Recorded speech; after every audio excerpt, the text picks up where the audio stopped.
Alors, que devient la liberté dans un système de soins accaparant comme celui-là? Bien, le concept même de liberté va devenir de plus en plus perverti. Et c'est ça qui est fascinant dans cette évolution, et c'est peut-être pour ça qu'elle est le plus terrible.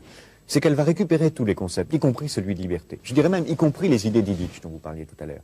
Parce que qu'est-ce que c'est cette société de machines qui nous apprend à nous surveiller nous-mêmes? C'est une société qui dit, soyez libres, débarrassez-vous du médecin, soignez-vous vous-même, sortez de l'hôpital, ce que dit Illich. Et autrement dit, elle va, sous prétexte de liberté, sous prétexte d'autonomie, créer les conditions de l'aliénation la plus formidable, qui est en quelque sorte l'aliénation par soi-même, volontaire, à une norme imposée de l'extérieur. On nous dira, il ne faut pas fumer. Pour l'État, mais en même temps, sur le long terme, il y a un gain considérable. D'abord parce que la productivité des entreprises augmente. On n'aurait plus cette fatigue des gens qui prennent du tabac, on n'aurait plus ces pauses plus ou moins imaginaires ou fictives pour aller fumer. Et on est beaucoup plus certain du danger du tabac que du danger des OGM. Je souhaite que ce soit un débat public, je souhaite que les arguments pour et contre, car il y a des arguments contre tout à fait intéressants, soient étudiés, qu'au moment où on étudie et où il y a une sorte de consensus général sur le scandale du Mediator, on se pose la question de savoir s'il n'y a pas un scandale du tabac. Et que ceci soit une question de la campagne présidentielle. Pas conduire, pas boire, mais aussi pas avoir tel gène dans sa structure héréditaire. Si vous l'avez, vous êtes extérieur à la norme, faites tout ce que vous pouvez pour vous en débarrasser.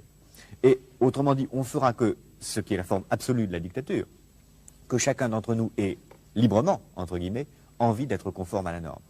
Que chacun d'entre nous ait librement, entre guillemets, envie de se comporter comme un esclave. Et ce qui est la forme absolue de la dictature, puisqu'on fera que chacun d'entre nous aura envie d'imiter un modèle, une copie, une sorte d'idéal standardisé qu'on nous imposera de l'extérieur. Et ce qui est fascinant, c'est que c'est à travers la médecine, à travers le bien et le mal, à travers le rapport à la mort, que cette nouvelle forme de société totalitaire est en train de s'installer. Quel regard portez-vous sur ces gens-là? Le même. J'aurais employé le mot pervers narcissique. C'est-à-dire que je pense même que on ne peut pas arriver à un poste de responsabilité si on a trop d'empathie.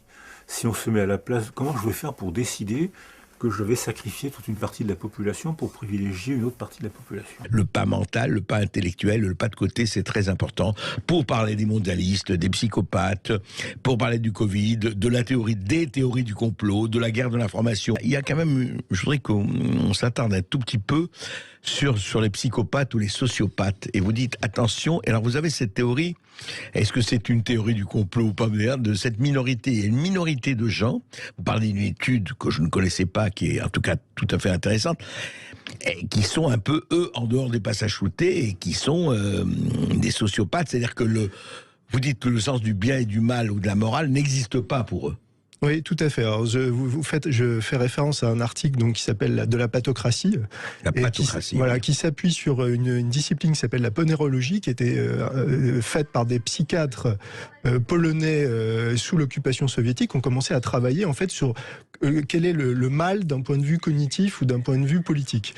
Et donc, ils sont arrivés à la conclusion qu'on était dans un registre de la pathocratie. Et qu'est-ce que c'est que la pathocratie? C'est quand le gouvernement d'un État ou d'une institution est contrôlé par des psychopathes, mais des psychopathes au sens clinique du terme. C'est-à-dire pas la version hollywoodienne de la chose, vraiment des gens qui ont des troubles de la personnalité. Et donc, je le détaille dans l'essai, c'est vraiment toute une dynamique, en fait, ce qu'on appelle la ponérogénèse. Et c'est comment on se retrouve à être par des gens qui prennent les leviers du pouvoir en main et en fait leur trouble de la personnalité se retrouve à influer la société dans son ensemble. D'accord. Mais est-ce que c'est une théorie très, à votre avis, très sérieuse, très légitime, très solide? Oui, alors j'ai travaillé un petit peu là-dessus, sur ces sujets-là. Il y a des choses très intéressantes. Il y a un livre que je cite dans la bibliographie qui est Les troubles psy expliqués par la théorie de l'évolution. Et ce qui est assez intéressant, c'est que quand on travaille sur ça, on se rend compte qu'en fait, d'un point de vue évolutif, la psychopathie offre certains avantages. C'est ça qui est terrifiant. C'est que quand vous êtes un psychopathe, vous n'avez pas de remords, vous êtes mentir vous pose aucun problème. Et ce que disent les spécialistes, les psychiatres qui travaillent là-dessus, c'est que c'est des qualités, entre guillemets, qui sont parfaites pour s'imposer dans la hiérarchie sociale. Et je ne citerai personne qui disait « je revendique absolument de mentir pour protéger le président ». Bonjour, c'est Michel Drac. Aujourd'hui, je vous présente un livre, La ponérologie politique de monsieur Andrew Lobachevsky. La ponérologie politique, c'est un livre qui pose une question très simple. Voilà, il y a une histoire officielle du XXe siècle. Dans cette histoire, il y a eu un certain nombre de phénomènes politiques qui ont été observés et qui, manifestement, étaient morbides. La façon dont l'URSS a évolué était morbide. La façon dont le Troisième Reich a évolué était morbide. Plus tard, on a eu, au début du XXIe siècle, un autre phénomène qu'on a appelé Daesh ou l'État islamique. Et là encore, c'était morbide. Et d'une manière générale, ces dernières décennies, on a eu une évolution morbide du capitalisme contemporain. Qu'est-ce qui explique le caractère morbide de ces évolutions? Est-ce que c'est le communisme? Est-ce que c'est le national-socialisme? Est-ce que c'est le salafisme? Est-ce que c'est le néolibéralisme? Peut-être y a-t-il des biais dans ces idéologies, mais ce que nous dit en substance Andrew Lobachevsky, c'est qu'il y a peut-être une explication tout à fait différente, parce que la réalité profonde de ces phénomènes n'est pas dans l'idéologie dont ils se réclamaient.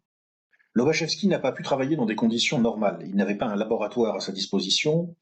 Il était obligé de dissimuler les observations qu'il faisait, mais il a eu un très grand atout dans son jeu. Il a pu observer le fonctionnement des réseaux de psychopathes, de psychotiques, de personnes atteintes de troubles de la personnalité